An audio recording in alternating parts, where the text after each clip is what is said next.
Hey, what's going on, DDO players? Axel here. Today's video is all about the Pale Master enhancement tree from the Wizard class. This is my third enhancement tree video. My first video was on the Cleric's Radiant Servant tree, and my second video was on the Half-Orc Racial tree. If you want to check either of those videos out, you can find a link below in the description to this video. Before we get started, I want to say I'm not claiming to be an expert. What I'm telling you in this video is only my thoughts and opinions, and I'm not claiming that anything I say is 100% accurate from a min-max perspective, although I do try my best. The Wizard tree, however, the Pale Master tree, is a little bit more straightforward than other trees because the enhancements tend to either be really good or really bad, and this simplifies your decision making somewhat. Let's get started with the cores.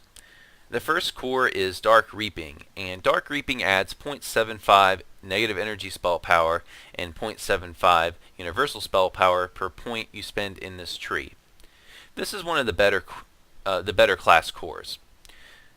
Negative energy spell power is important on a Pale Master because it powers your self-healing, your negative energy burst, and your negative energy auras.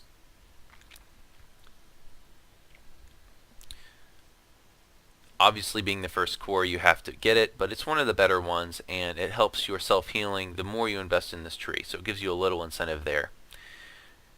The Wizard cores are a little bit unique because they are all different forms, and you can't use them all at once. You have to pick one only and use that one. And generally, the forms get better as you level up. Your first form is Zombie Form, and this is not good. It's not worth using.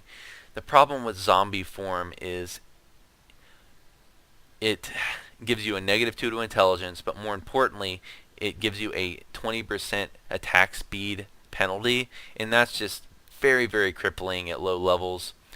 I would highly recommend you skip using Zombie Form on your Pale Master and use Cure Serious potions instead at low levels. The first form you should be using is Vampire Form, which you can get at level 6. Vampire Form has a couple of benefits. First of all, it gives you +2 to your DC of your enchantment spells, and this form actually boosts your enchantment spells more than any other form. So if you are wanting to build an enchantment wizard, you'll be wanting to use Vampire Form. Other than that, though, it's generally outclassed by some of the higher forms.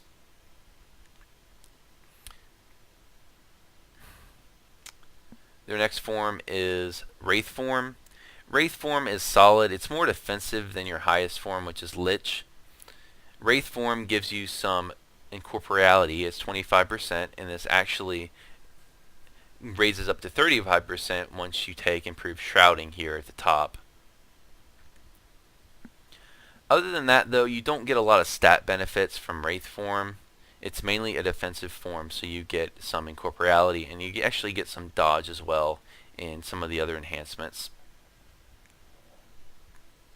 Your best form, which is available at level 18, is Lich Form. And Lich is the best form overall. While it doesn't have the incorporeality that Wraith Form gets, Lich gives you +2 to your intelligence and +1 to your necromancy DCs. And when it comes to building a wizard, most of them are necro-focused DC casters, especially Pale Masters. So that's going to make using this form an easy decision in most situations. You might want to switch to Wraith if you need the extra survivability, but generally you're going to want to stick with Lich Form. The last core is Master of Death, which gives you +2 intelligence and some negative healing amplification, which is always nice. The thing you want to go for on a Pale Master is intelligence. You want to have the highest intelligence possible because this powers your necro DCs. So the higher and the DCs of all your other arcane spells as well. So you're going to want to get the highest intelligence possible. So anything that gives you additions to intelligence, you're obviously going to want to take. So it's a good solid capstone. Let's move to Tier 1. On the left side of the tree, we have some Necro SLAs. Now, when I ran through my last Pale Master life, I tried these out, and they have a few problems. First of all, they are very costly to invest in. There are several different tiers, and they cost 1 action point each. So if you do a full 3 ranks in each Necro Touch, Necro Bolt, and Necro Blast, you're talking 9 AP. And these SLAs do not give the best DPS. I was very unimpressed when using these SLAs leveling up, and I thought I was better off just using a cheap spell like Magic Missile if I want something spell point that's not spell point intensive to spam. So I would recommend that you skip taking these enhancements just because they're a little weak, not quite worth the AP cost. Let's move on to Deathless Vigor. And Deathless Vigor gives you different tiers of hit points. It's a little bit expensive. It gives you 30 hit points if you take all 3 ranks for 6 action points. That's not exactly cheap, but you're often hurting for hit points on a wizard, and there's not a lot of other compelling options to invest your points in here in the first tier, and you have to take a certain number of points in the first tier to qualify for the higher tiers. So I would recommend that you take it. In the middle here we have a spell critical negative energy line, which gives you increasing crit chances on your negative energy spells. Now, as ironic as it might seem, most Pale Masters aren't spamming a lot of negative energy spells. Most of them specialize in Insta-Death spells or some other kind of DC based spell. So what this really does is add to your self-healing critical chance, your negative energy aura and your negative energy burst. And healing criticals are not the best because they're unreliable. It does help more in your negative energy aura than your burst. So this is not a great enhancement once you think about it, just because wizards aren't nukers. They're not going to be nuking all kinds of negative energy spells. So self-healing is the main thing you're concerned with here when we're talking negative energy criticals. It's also a line that's pretty AP intensive. It's 2 action points per rank, and there's 4 ranks for a total of 8% negative energy crit chance.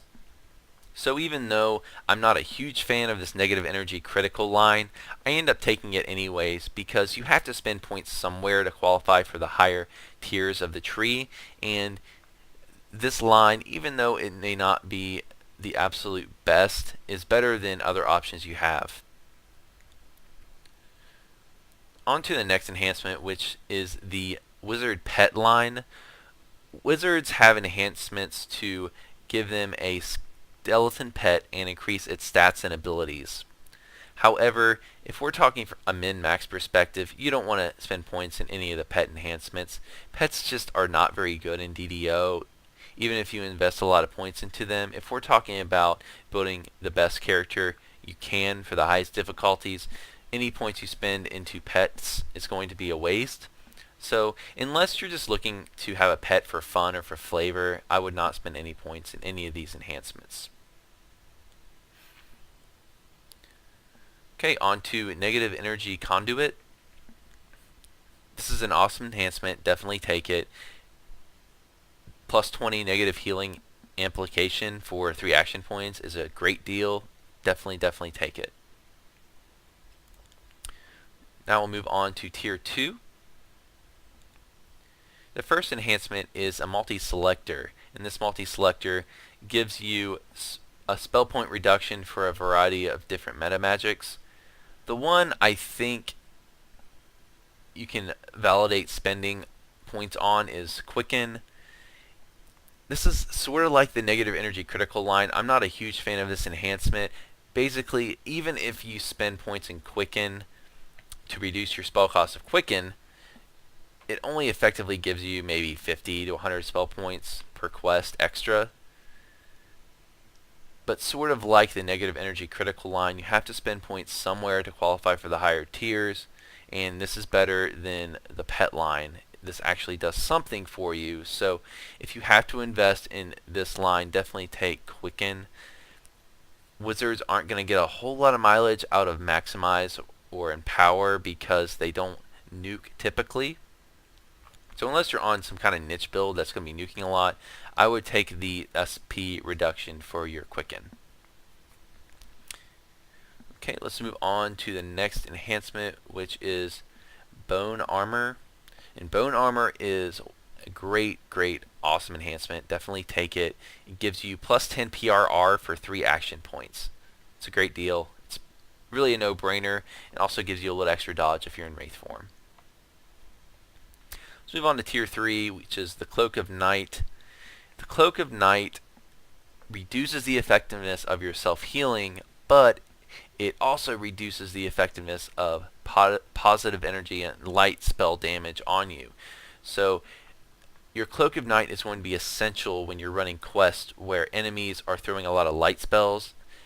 A quest that comes to mind is running with the devils, and if you don't have Cloak of Night on, you're going to quickly die in quests like this, because one of the drawbacks of the Pale Master forms is they usually give you a penalty to damage that you take from light spell power. You take more, especially Vampire form, which I believe is something like plus 300% damage from light. So even though it's situational, and you'll end up running a lot of quests where you won't want to use this because enemies aren't throwing light damage at you, not having this in quests where you need it penalizes your character so much, and you almost have to drop form if you don't have this in certain quests. So even though it is situational, you should have it on you for a safety net. I think you definitely should take it. Okay, let's move on to the right side of the tree here, where we have a multi-selector. You can use this enhancement to either gain points in intelligence or points in constitution, and you definitely want to take intelligence at every tier. Intelligence is your primary stat as a wizard. It boosts your DCs for all of your arcane spells. You definitely want to take these intelligent boosts. Thing about a wizard is you want to get your intelligence as high as possible. So definitely take this. And we're going to go ahead and skip to Tier 5 since I've already gone over all of these Tier 3 enhancements. Okay, in Tier 5, the first ability is Animate Ally. This is a useless ability. Definitely don't take this. What this does is it raises your ally as an undead zombie. And then this zombie form that your party member has, they'll take damage over time until they die.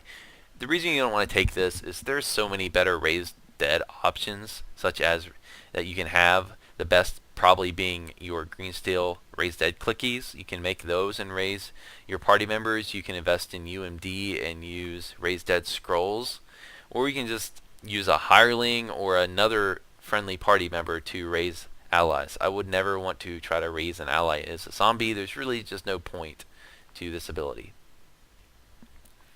So definitely don't take it. The next ability is Chromatic Focus, which is a complete no-brainer. It gives you +1 to your necromancy DCs. If you're a Pale Master that's focusing on necromancy spells, which the vast majority of them are, you're going to want to take this for sure. Improved Shrouding is probably one of your best, well, it may be your best, but definitely one of the best enhancements in this tree. It gives you the extra DCs in Lich form, gives you +2 intelligence and +10 your negative energy spell power, and it has various other benefits for the other forms. I'm not going to go over all of them, but needless to say, no matter what form you're in, you're going to definitely want to take Improved Shrouding. So like I mentioned before, Pale Master is not the toughest tree to invest your AP in. You don't have a lot of tough decisions. Some of the lines, like the SLA line and the pet line, are not very good. So once you take those out, your points kind of fall naturally as where they should be. You really don't have a lot of choices. The really good enhancements are obvious, and the really bad ones I feel are fairly obvious as well.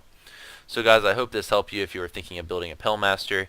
Please leave any comments you have below, whether they be critical or just nice and complimentary.